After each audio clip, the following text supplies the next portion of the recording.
ক্ষমতার কৌশল নিয়ে লেখা একটা বইতে একটা খুব পরিচিত নির্দেশিকায় একটা নিয়ম আছে যা প্রায়ই বেশ চমকে দেয়। নিয়মটা হলো কখনো আপনার গুরু বা বসকে ছাড়িয়ে যাবেন না। ব্যাপারটা অদ্ভুত শোনায়, তাই না?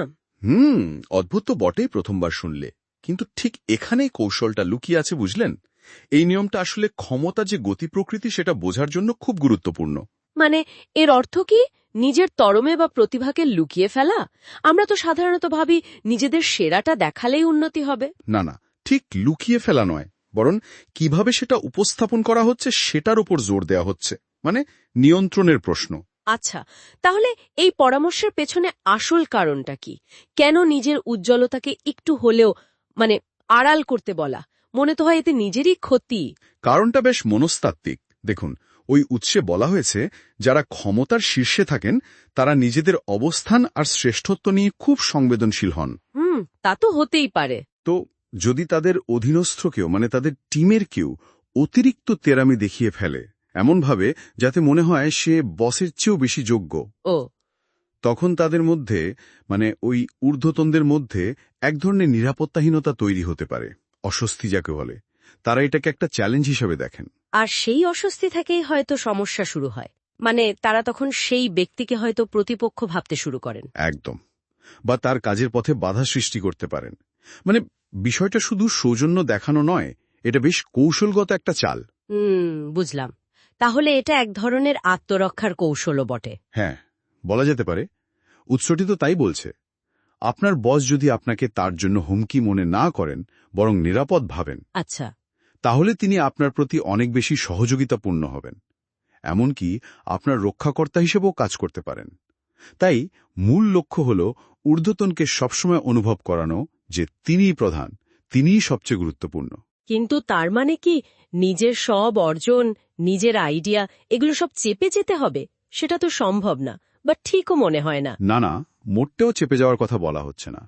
দেখুন, উপস্থাপনার ধরনটা আসল। ধরুন আপনার কোনো দারুণ আইডিয়া খুব সফল হলো, হ্যাঁ, সেটার পুরো কৃতিত্ব একা না নিয়ে এমনভাবে উপস্থাপনা করা যেতে পারে যাতে মনে হয় বসের নির্দেশনা বা তার অনুপ্রেরণা সেখানে একটা বড় ভূমিকা রেখেছে। ও আচ্ছা, কৃতিত্বটা ভাগ করে দেওয়া বা কিছুটা হলেও বসের দিকে ঘুরিয়ে দেওয়া। ঠিক।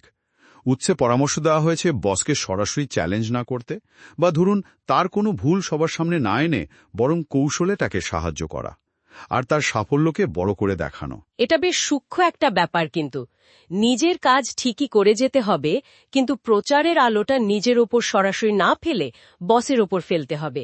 অনেকটা কি বলে, ক্যামেরার পিছনে থেকে মূল অভিনেতাকে উজ্জ্বল করার মতো। বাহ, চমৎকার তুলনা দিয়েছেন। হ্যাঁ, অনেকটা সেরকমই। এতে করে আপনি বসের আস্থা এবং অনুগ্রহ দুটোই অর্জন করতে পারেন।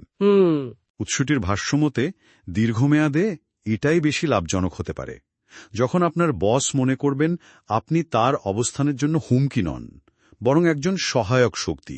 তাহলে আপনার চলার পথটা অনেক মসৃণ হতে পারে। একদম। তাহলে এই পুরো আলোচনা থেকে যা বুঝলাম সেটা হলো, ক্ষমতা কাঠামোতে টিকে থাকা বা এগিয়ে যাওয়ার জন্য শুধু নিজের যোগ্যতা থাকাই যথেষ্ট নয়, বরং উপরের স্তরের মানুষদের অনুভূতি, বিশেষ করে তাদের নিরাপত্তা বোধের প্রতিও খেয়াল রাখতে হয়। হ্যাঁ, এটাই আসল কথা। এটা সেই বাস্তবতার দিকেই ইঙ্গিত করে। বিষয়টা শুধু তিরমি বা কঠোর পরিশ্রমের নয়, সম্পর্ক এবং ক্ষমতার যে ভারসাম্য সেটাও রক্ষা করার। আপনি আপনার চারপাশের মানুষদের, বিশেষ করে যারা আপনার উপরে আছেন, তাদের কিভাবে প্রভাবিত করছেন সেটাই অনেক সময় আপনার অবস্থান ঠিক করে দেয়।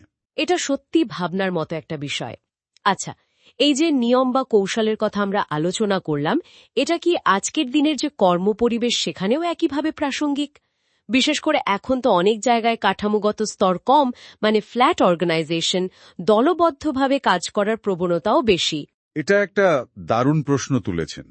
দেখুন, সরাসরি প্রয়োগের ধরন হয়তো কিছুটা বদলেছে, কিন্তু মানুষের যে মূল মনস্তত্ত্ব, ধরুন ইগো, নিরাপত্তাহীনতা, শ্রেষ্ঠত্বের আকাঙ্ক্ষা, এই বিষয়গুলো তো রয়েই গেছে, তাই না? হ্যাঁ, তা তো আছেই। তাই হয়তো কৌশলটাও পুরোপুরি অপ্রাসঙ্গিক হয়ে যায়নি। তবে এর প্রয়োগ হয়তো এখন আরও সূক্ষ্ম, আরও পরিস্থিতি নির্ভর হয়ে উঠেছে। ঠিক। হয়তো এখন সরাসরি শুধু বসের ঔজ্জ্বল্য বাড়ানোর বদলে পুরো টিমের বা সম্মিলিত নেতৃত্বের সাফল্যকে বড় করে দেখানোর মধ্যে এই কৌশলের নতুন একটা রূপ দেখা যায়। হতে পারে। হুম এই বিষয়গুলো নিয়ে নিঃসন্দেহ আরও গভীর ভাবনার অবকাশ আছে। হুম যাই হোক, আজকের মতো আলোচনাটা এখানেই শেষ করা যাক।